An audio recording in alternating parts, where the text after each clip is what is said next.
नमस्कार मित्रांनो, सुस्वागतम. घरोघरी मातीच्या चुली या मालिकेच्या आजच्या भागामध्ये जानकी आता भांडी घासत असते आणि भांडी घासता घासता ती आता नाना जे काही तिला सांगितलेलं असतं की कुलूप, कडी, किल्ली याबद्दल जो काही खुलासा केलेला असतो तर त्याचं सर्व काही तिला आठवण होते. आणि जुक्तीनाई सुद्धा जे काही म्हटलेले असते की माऊलीने दिलं धन्याने विकलं, हातातील सोन्यातच तुझं उत्तर दडलं. तेव्हा आता जानकी त्या घासलेल्या भांड्यावर साबणीचे जे काही हे डाग असतात त्यावरच आता कड आणि कुलूप आणि किल्ली याचं चित्र काढते आणि आता विचार करते की याचा नक्की काय अर्थ होत असेल, नक्की नानांना काय असं सांगायचं असेल. त्या सर्वाचा विचार करते आणि खरंच काहीच कळत नाही. आणि तेवढ्यात दरवाजा वाजतो. तेव्हा जानकी विचार करते की आता कोण आला असेल. तेव्हा जानकी उठते आणि दरवाजा उघडते तर बघते तर काय, कोण तर शर्वरी असणार असते. त्यानंतर मात्र आता इकडे आजी मात्र आता जे काही सारंगने ऐश्वर्यासाठी त्या सरबतामध्ये बियर ओतलेली असते तर तो ग्लास आजीच पिऊन घेते आणि आजीला फारशी नशा चढलेली असते. तेव्हा आता ऐश्वर्या विचारते की आजी, अहो काय झालं, तुम्ही काही दारू वगैरे पिलात की काय. तेव्हा मात्र आजी आता मोठ्याने ओरडते की काय, मी दारू पिले. तेव्हा मात्र आजी सारंगकडे बघून असं हातवारे करून सांगते की हो हो, वरती वरती ती खुडखुडखुड असं प्यालेचं. तेव्हा सारंग लगेच वरती पाहत असतो. आजी मात्र वरती वरती असं बोट दाखवत असते. वरती मंद मंद सुगंध आहे असा खोलीत, खाली पलंग असा सजलेला, म्हणून मला आमच्या यांची आठवण झाली म्हणून ऐश्वर्यालाच मिठी मारते. ऐश्वर्या म्हणते की आजी, अहो काय हे. तेव्हा मात्र आजी म्हणते की सरबत सरबत, घशाला कोरड पडली. तेव्हा लगेच सारंग पुढे येतो आणि काय आजी, तू ते सरबत प्यालीस. म्हणून सारंग आता डोक्याला हात लावतो की अरे देवा. ऐश्वर्या म्हणते की एक मिनिट सारंग. तर आजी खुडखुड खुडखुड कसं प्याली हे सांगत असते. तेव्हा ऐश्वर्या विचारते की सारंग, मला एक गोष्ट सांगा की आजी ज्यूस पिऊन असं का बरचळतात. की मला सांगा की ते ज्यूसच होतं की त्यात तुम्ही काही घातलं होतं, काही मिसळलं होतं का. तर सारंग म्हणतो की ऐश्वर्या, अहो ऐश्वर्या त्यात थोडी. तर ऐश्वर्या म्हणते की बोला ना सारंग, अहो त्यात काय मिक्स केलं होतं. तेव्हा तर सारंग घाबरत असतो आणि म्हणून जातो की खरंच त्यात थोडीशी मी दारू मिक्स केली होती. त्यावर तर ऐश्वर्या म्हणते की काय काय सारंग, तुम्ही दारू मिक्स केली ज्यूस मध्ये. सारंग म्हणतो की हो ना. तर ऐश्वर्या म्हणते की अरे देवा, आणि तो ज्यूस आजी प्याल्या. सारंग म्हणतो की हो हो. ऐश्वर्या डोक्याला हात लावते आणि वैतागून अगदी रागाने म्हणते की खरंच किती मूर्ख आहात तुम्ही. तेव्हा मात्र आजी ही फुलांची मस्त तेथील छोटीशी वस्तू उचलते आणि काय सुमित्रा सुमित्रा सुमित्राला आवाज देत असते. तर ऐश्वर्या आणि सारंग आजीला धरतात. आजी, अहो ओरडू नका, तुम्ही कशाला आवाज देतात त्यांना. परंतु आजी मात्र काही आता ऐकायला तयार नसते. आजी म्हणते की सुमे बाहेर ये. एवढ्यात आता सुमित्रा बाहेर येते तर आजी लगेच उठते. परंतु ऐश्वर्या आणि सारंग आजीला धरत असतात. परंतु आजी कुणाला ऐकत नसते. ऐश्वर्याला तर बाजूला ढकलते. तेव्हा मात्र आता आजी इकडे तिकडे गिरक्या घेते. अवंतिका सुद्धा बाहेर येते. तर आजी ही सुमित्राला म्हणते की काय ग सुमे, कुठे होती तू, किती हाका मारल्या मी तुला, आणि काय ग तू कानामध्ये कापूस घालून झोपली होती का. तर अवंतिका आणि सौमित्र आजीकडे अगदी आश्चर्याने पाहत असतात. आजीचे झोकांडे जात असतात. तर सारंग आजीला धरतो. सुमित्रा ही अगदी धक्क्यानेच पाहत असते की ह्या आजीला काय झालं असेल.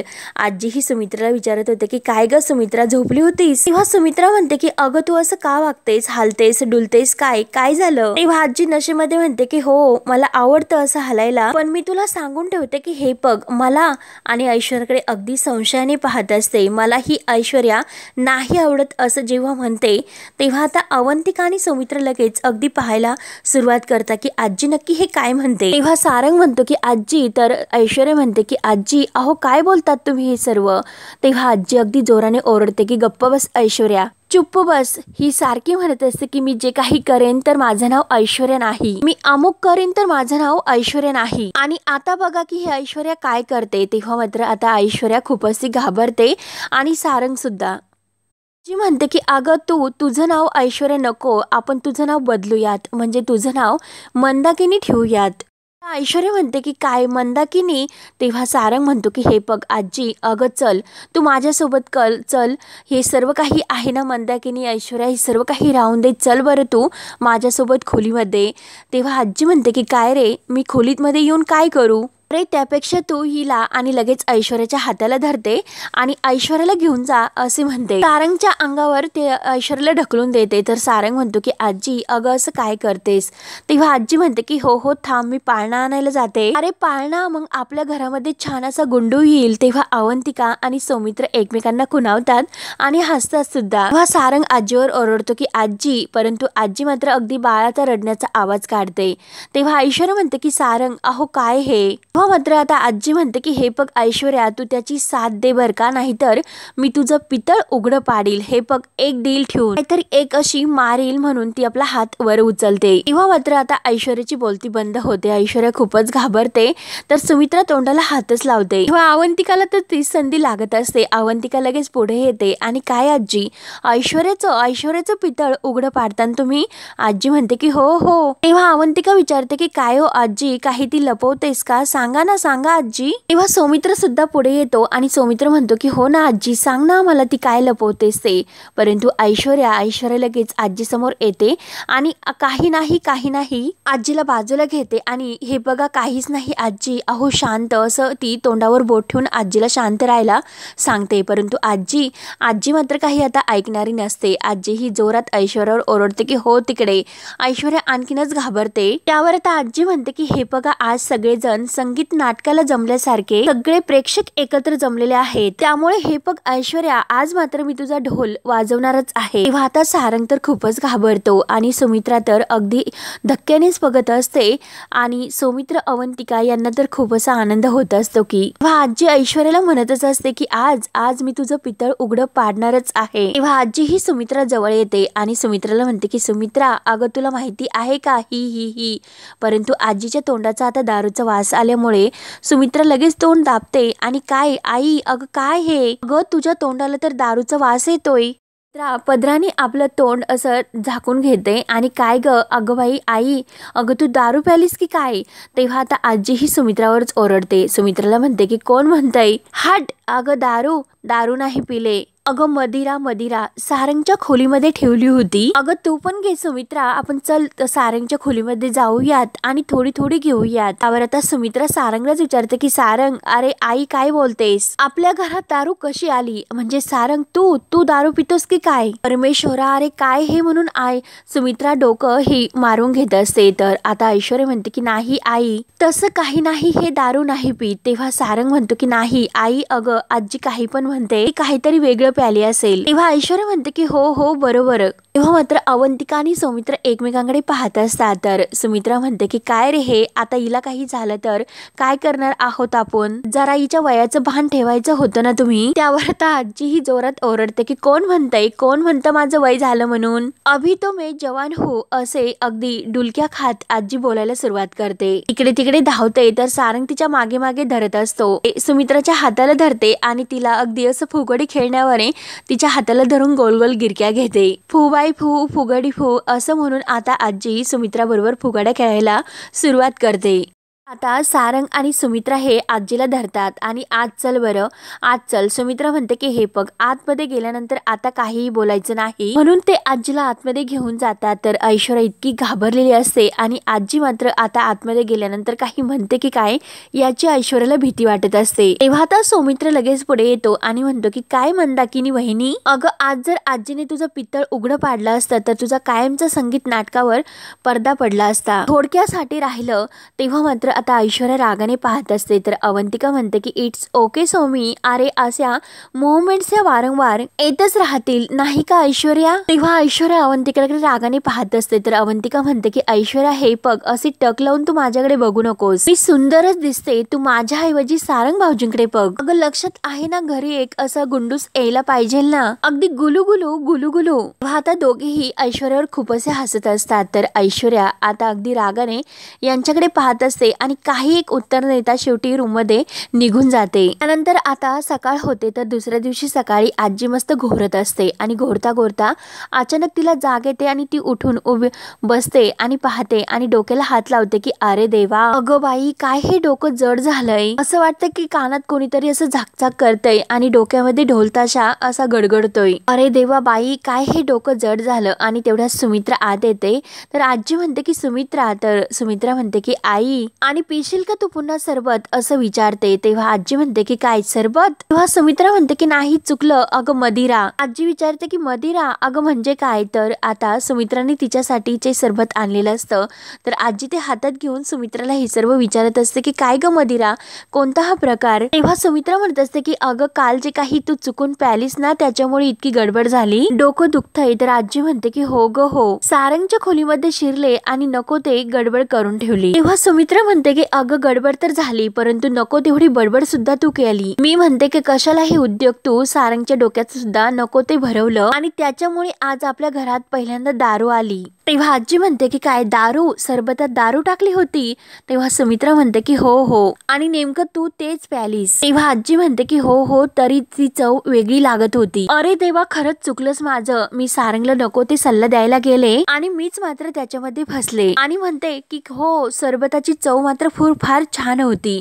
तेव्हा आता सुमित्रा म्हणते की आई अगं काय बोलतेस. आजी म्हणते की हो ना अगं आता पण मात्र खूप असं डोकं दुखतंय. त्यावर आता सुमित्रा म्हणते की हो हो म्हणूनच तुम्हाला मी सांगते की तुझ्या आणि सारंगचे जे काही उद्योग चालले ते बंद करा, समजलंच ना तुम्हाला. आणि चल आता कडक कडक गरम पाण्याने तू आंघोळ कर म्हणजे तुला बरं वाटेल. तेव्हा आजी म्हणते की हो हो. तर सुमित्रा विचारते की काय ग आई अगं काल जे काही तू असं दारू पिऊन बडबड करत होती, मी ऐश्वर्याचं गुपित फोडणार आहे, मला सगळं काही माहिती आहे, सांगू का असं तू म्हणत होती. मग काय काय असं सांगणार होती तू असे विचारल्यानंतर आजी म्हणते की अगं काय सुमित्रा असं मी म्हंटल, पण अगं मला काही एक आठवत नाही, खरंच मला नाही आठवत. तेव्हा सुमित्रा म्हणते की हो का मग चल बरं जाऊन दे, पटकन तयार हो, मी गुलाबला सांगते की आपल्या दोघींसाठी नाश्ता बनवायला. त्यावर आता आजी विचारते की काय ग सुमित्रा आपण दोघीच आणि बाकीचे सर्वजण कुठे गेलेत. त्यावर आता सुमित्रा म्हणते की आई अगं किती वाजले याची तुला कल्पना आहे का, सर्वजण आता आपापल्या कामाला सुद्धा आवरून निघून गेलेत. सौमित्रा आणि अवंतिका कोर्टामध्ये गेलेत, पण ऐश्वर्या आणि सारंग हे कुठे गेलेत ते मात्र काही त्यांनी सांगितलेच नाही. आजी आता खुश होते आणि अगं आज बरोबर सुमित्रा अगं कंपनीमध्ये टेंडर पास होणार आहे, आज औक्षण आहे, औक्षण असल्यामुळे आता हे दोघे जण तिकडे गेले असणार. त्यामुळे आता मात्र बघूयात की कुणाचं टेंडर पास होतंय आणि कुणाला हे टेंडर मिळते म्हणून, आपल्याला की ऋषिकेशच्या कंपनीला. तेव्हा आता सुमित्रा विचारात पडते. त्यानंतर मात्र आता इकडे बाजार समिती कार्यालयात सर्वजण जमलेले असतात. सर्व शेतकरी, ऐश्वर्या, सारंग, जानकी आणि ऋषिकेश, गावातील सर्व काही अगदी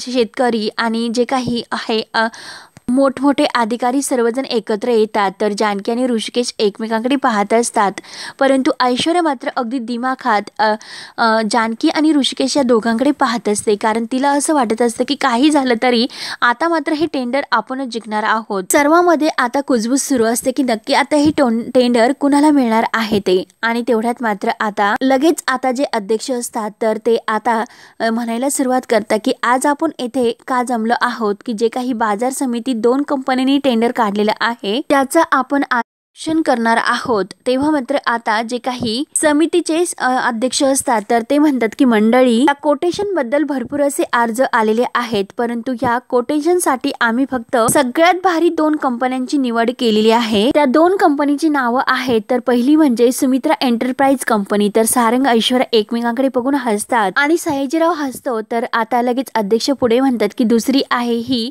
जानकी एंटरप्राइज कंपनी. तेव्हा मात्र आता जानकी एंटरप्राइज कंपनी म्हटल्यानंतर सर्वजण टाळ्या वाजवतात आणि जानकी एंटरप्राइज कंपनीचा विजय असो असा मोठ्याने टाळ्या वाजवत जयघोष शेतकरी करतात. सर्व शेतकरी जानकी एंटरप्राइज कंपनीच्या नावाने टाळ्या वाजवत आहे आणि जयघोष करत आहे. हे बघून मात्र आता ऐश्वर्या आणि सारंग यांना वाईट वाटत असतं की सर्व शेतकरी आता यांच्या बाजूने आहेत, म्हणून त्यांना राग येतो.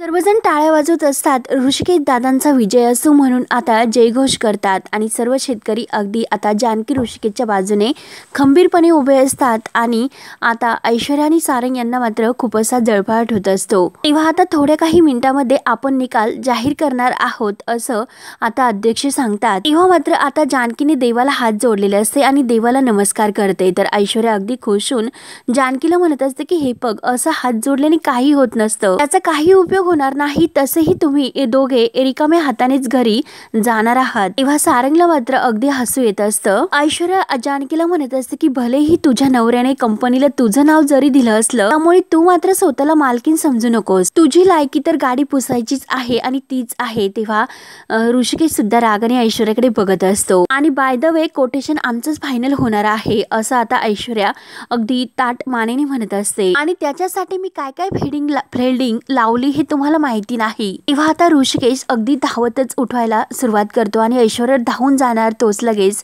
जानकी ऋषिकेशचा हात धरते आणि त्याला खाली बसवते आणि तेवढ्यात आता सांगितलं जातं की टेंडरचा निकाल आता जाहीर करण्यात येत आहे। तेव्हा सर्वजण अगदी लक्ष देऊन ऐकायला सुरुवात करतात। तेव्हा अध्यक्ष सांगायला सुरुवात करतात की ज्या कंपनीने सर्वात कमी टेंडर दिलेला आहे त्याच कंपनीला हे टेंडर दिलं जाईल। तेव्हा लगेच ते पुढे म्हणतात की तर या वर्षीची बाजार समिती टेंडर मिळवणारी कंपनी आहे। तेव्हा ऐश्वर्या, सारंग आणि जो सयाजीराव आहे तर त्यांना असं वाटत असतं की आता मात्र आपल्या सुमित्रा एंटरप्राइज कंपनीलाच हे टेंडर मिळणार आहे म्हणून अगदी उत्सुकते असतात। तेव्हा परत म्हटलं जातं की तर या वर्षीची बाजार समिती टेंडर मिळवणारी कंपनी आहे। तेव्हा ते परत थांबतात तर आता सर्वांना मात्र ऐकण्याची इतकी उत्सुकता लागलेली असते। तर ऐश्वर्या तडक उठते आणि म्हणते की अहो महाजन साहेब, अहो उठा, तडक बोला ना, पुढे कशाला इतके थांबतात, किती असं फुटेज घेणार आहात तुम्ही, म्हणजे हे काय रियालिटी शोचा विजेता तुम्ही घोषित करतात की काय? नाही ना, मला मान्य आहे की आजच्या या निकालाकडे मुळशीचं अगदी सर्व लोकांचे डोळे लागलेले असतील आणि सर्वांना हे सुद्धा माहिती आहे की दरवर्षीप्रमाणे ह्या वर्षीचा टेंडर सुद्धा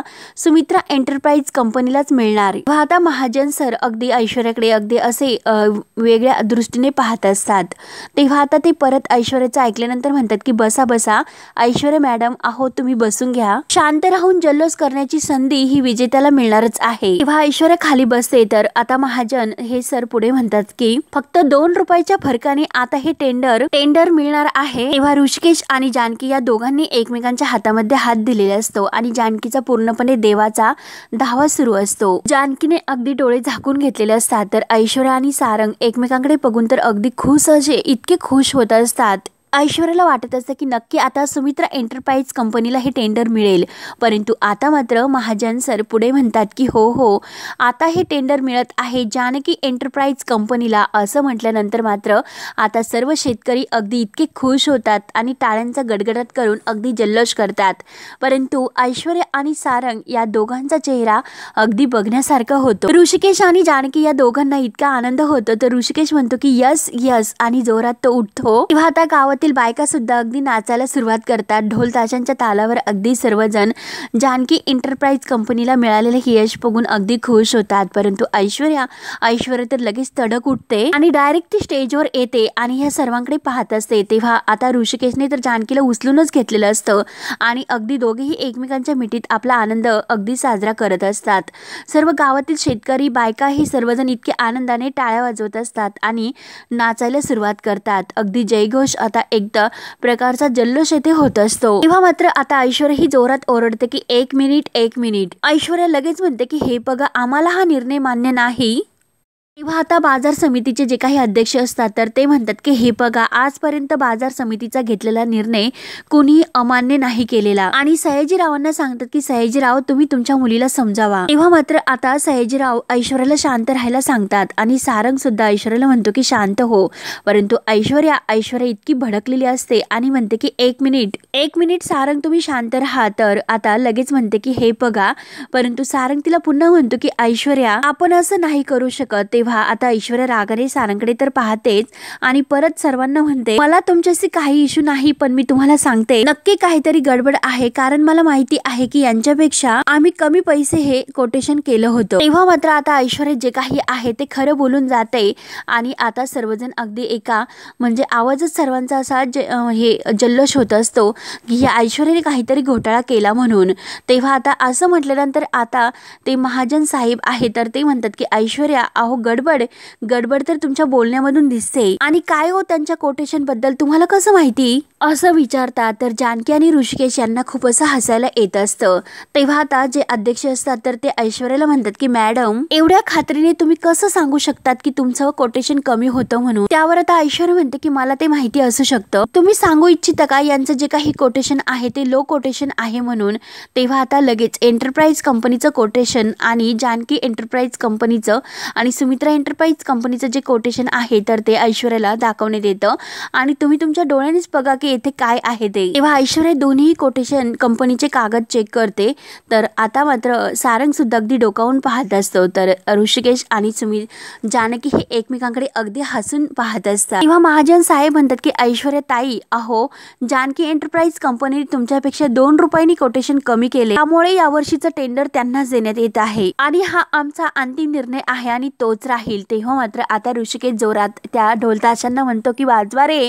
तेव्हा आता वाजायला सुरुवात होते आणि सर्वजण परत अगदी नाचायला आणि ऋषिकेश जानकी एंटरप्राइजच्या कंपनीचं अगदी स्वागत अगदी दणक्यात होतं। सर्व शेतकरी नाचायला सुरुवात करतात परंतु ऐश्वर्या मात्र आता खूप भडकलेली असते, अगदी खाली मान घालून तिथून जायला निघते परंतु जानकी तिच्या जवळ येते आणि म्हणते की काय ग लागला ना झटका, तू तर काय म्हणाली होती की देवापुढे हात जोडून काही होणार नाही, मला रिकाम्या हाताने मागे जावे लागेल, मग आता काय झालं ऐश्वर्या, रिकाम्या हाताने कोण परत जातं आणि ते पण अख्ख्या गावासमोर। आणि ऋषिकेश अहो ही आणखीन एक मला म्हणाली होती की माझ्या नवऱ्याने माझ्या कंपनीला माझं नाव दिलं तर मालकीन समजून नये म्हणून। अगं पण निदान माझ्या नवऱ्याने माझ्या कंपनीला माझं नाव दिलेलं आहे, अगं तुझ्या नवऱ्याने काय केलं, तुमच्या कंपनीला अजूनपर्यंत सुद्धा सुमित्रा एंटरप्राइज कंपनी म्हणजे सुमित्रा आईंचंच नाव आहे आणि जे काही कंपनीचं नाव आहे सुमित्रा एंटरप्राइज कंपनी ते नाव तर कायम तसेच राहणार आहे। तेव्हा मात्र आता ऐश्वर्याला खूप असा राग येत असतो, ऐश्वर्या लगेच अगदी धावून बोलणार असते तर जानकी म्हणते की नाही नाही अगं शब्द ऐश्वर्या तू आता जपूनच वापर, अगं तूच तर म्हणाली होती की कोटेशन आमचंच फायनल होणार म्हणून, त्यासाठी आम्ही फिल्डिंग लावली असं म्हणाली होतीस ना, अगं फिल्डिंग लावली मात्र तू परंतु कॅच मात्र आम्ही पकडला, अगं तुला काय वाटलं की कोटेशन 1 रुपयाने कमी भरशील आणि टेंडर मिळवशील। शर्वरी वंश घरी आल्या होत्या आणि तेवढ्यात मात्र आता शर्वरी घरी का आल्या होत्या आणि घरी आल्यानंतर जेव्हा आता जानकीने दरवाजा उघडलेला असतो तर शर्वरी आता डायरेक्ट जानकीच्या पाया पडते आणि वहिनी म्हणून शर्वरी खूप अशी रडत असते। जानकी दरवाजा लावून घेते आणि शर्वरीला विचारते की काय झालं, तेव्हा शर्वरी रडतच म्हणत असते की अगं तू आणि दादानी मला जी काही मदत केली त्या मदतीच्या लायकीची मी नाही। त्यावर आता जानकी म्हणते की म्हणजे काय शर्वरी वंश, काय नेमकं सांगायचं तुम्हाला। तेव्हा शर्वरी सांगायला सुरुवात करते की अगं मी स्वतःहून आज जानकी बहिणी तुला भेटायला आले नव्हते, मला त्या ऐश्वर्याने पाठवलेलं होतं तुमच्या कोटेशनची फाईल शोधायला। तेव्हा आता घडलेला सर्व प्रकार की ऐश्वर्याने पैशासाठी मला काय करायला लावले, कोटेशनचे जे काही पेपर्स आहे त्याचे फोटो काढून मला कसे पाठवायला लावले, हे सर्व काही आता शर्वरी जानकीला सांगते। हे ऐकल्यानंतर मात्र आता जानकीला तर धक्का बसतो। हे सर्व सांगून आता शर्वरी जानकी समोर खूप अशी रडत असते, हात जोडते की वहिनी खरंच माझं चुकलं, माझ्याकडून खूप मोठी चूक झाली म्हणून। आता जानकीच्या हात धरून शर्वरी आपल्या तोंडामध्ये मारून घेत असते की मार वहिनी तुम्हाला मार, खरंच मी खूप मोठी चूक केली मार, आणि ती पाया सुद्धा पडते आणि खूप अशी शर्वरी स्वतःला त्रास करून घेऊन रडत असते। तर जानकी तिला समजावते की प्लीज शर्वरी वंश असं तुम्ही करू नका, शर्वरी वंश काय करतात तुम्ही हे सर्व, म्हणून आता जानकी प्रेमाने शर्वरीच्या डोक्यावरून हात फिरवते आणि म्हणते मी तुमच्यावर खरंच नाही रागवलेले, अहो खरंच मी तुमच्यावर नाही रागवले, उलट माणूस जेव्हा स्वतःला त्याची चूक समजते आणि परत तो सर्व काही येऊन सांगतो अगदी माफी मागत तर त्याला खरंच खूप मोठ्या मनाची किंमत लागते, हिम्मत सुद्धा लागते। आणि शर्वरी वंश अहो तुमच्यामध्ये ती हिम्मत आहे आणि शर्वरीचे आपल्या हाताने प्रेमाने डोळे पुसते आणि परत म्हणते की खरं तर तुम्हाला तुमची चूक आणि आपली माणसं कोण आहेत कळलं आहे ना, मग त्यातच खरंच यातच सगळं आलं, हेच माझ्यासाठी खूप काही मोठं आहे। तेव्हा आता शर्वरी रडत म्हणते की वहिनी आता माझ्यामुळे ते टेंडर तुमच्या हातातून जाणार ना। तेव्हा आता जानकी शर्वरीला सांगते की हे बघा शर्वरी वंश, ऐश्वर्याला असं वाटतं की तू खूप अशी हुशार आहे, ससा कितीही स्मार्ट असला तरी गाफील ही त्याच्या वृत्तीत असते, म्हणून शर्यत जिंकतो तो कासव। तेव्हा आता जानकी शर्वरीला समजावते आणि परत प्रेमाने मिठीत जवळ घेते आणि आता हे सर्व काही आता जानकी ऐश्वर्याला ऐश्वर्याला सांगते आणि अगदी ताट मानेत ऐश्वर्याकडे पाहत असते। तेव्हा मात्र आता ऐश्वर्या लगेच सारंगला म्हणते की त्या शर्वरीला मी सोडणार नाही। तेव्हा सारंग म्हणतो की मग मला का बोलतात, तर ऐश्वर्या रागाने म्हणते ती तुमची बहीण आहे का, डबल ढोलकी। त्यावर आता जानकी म्हणते की हो ना, अगं ऐश्वर्या पैशानी माणसं विकत घेता येतात पण नाती नाही। त्यावर आता ऋषिकेश हसून म्हणतो की जानकी अगं नात्यांबद्दल कुणाला सांगते तू, एकाला नात्याची किंमत नाही आणि दुसऱ्याला मात्र त्यावर बोलण्याची हिंमत नाही। तेव्हा सारंग आणि ऐश्वर्या रागाने ऋषिकेशकडे पाहत असतात। अगं जाऊन दे ना जानकी, आपण जिंकलो आहोत ना, सोडून दे हे सर्व आणि ह्या विजयाचा पहिला मान माझ्या कंपनीच्या मालकीनबाईला मला द्यायचा। म्हणून ऋषिकेश आता ऐश्वर्या समोर जानकीच्या गळ्यामध्ये हात घालतो। तेव्हा आता सारंग आणि ऐश्वर्या खूपच रागाने पाहत असतात। तर जानकी ऋषिकेश त्यांच्याकडे अगदी खुश होऊन तर हा भाग येथे संपतो। पुढील भागामध्ये ओवी रडतच घरी येते आणि आई आई तर जानकी विचारते की काय झालं, तर ओवी म्हणते की मी आजीला भेटायला गेले होते, आजीला पेढा सुद्धा दिला आणि आजी पेढा खाणारच होती। तेव्हा मात्र आता तेथे जो काही घडलेला प्रकार आहे तर ओवी ही अगदी जानकीला सांगते, कारण मी आजीला पेढा दिला आणि तेथे ऐश्वर्या आंटी आणि सारंग काका आले, कारण जेव्हा मी आईच्या हातामध्ये पेढा होता तर लगेच सारंग विचारतो की आई तू हे काय करतेस। तेव्हा ऐश्वर्या म्हणलेली असते की अहो तुम्ही हारलात ना, मग त्याचा पेढा आता आई आज खातात। म्हणून सारंग लगेच तो पेढा घेतो आणि तो पेढा फेकून देतो। तर आता ओवी त्याला म्हणलेली असते की सॉरी सारंग काका। तेव्हा मात्र आता सारंग इतका ओवीवर भडकतो की गप। तेव्हा मात्र आता हे सर्व काही ऋषिकेशने ऐकलेले असतं। ऋषिकेशला इतका राग येतो आणि त्याच्या हातातील पिशवी खाली पडते। तेव्हा आता ऋषिकेशला इतका राग येतो म्हणून तो आता जानकी आणि ओवी या दोघींनाही घरात कोंडून घेतो।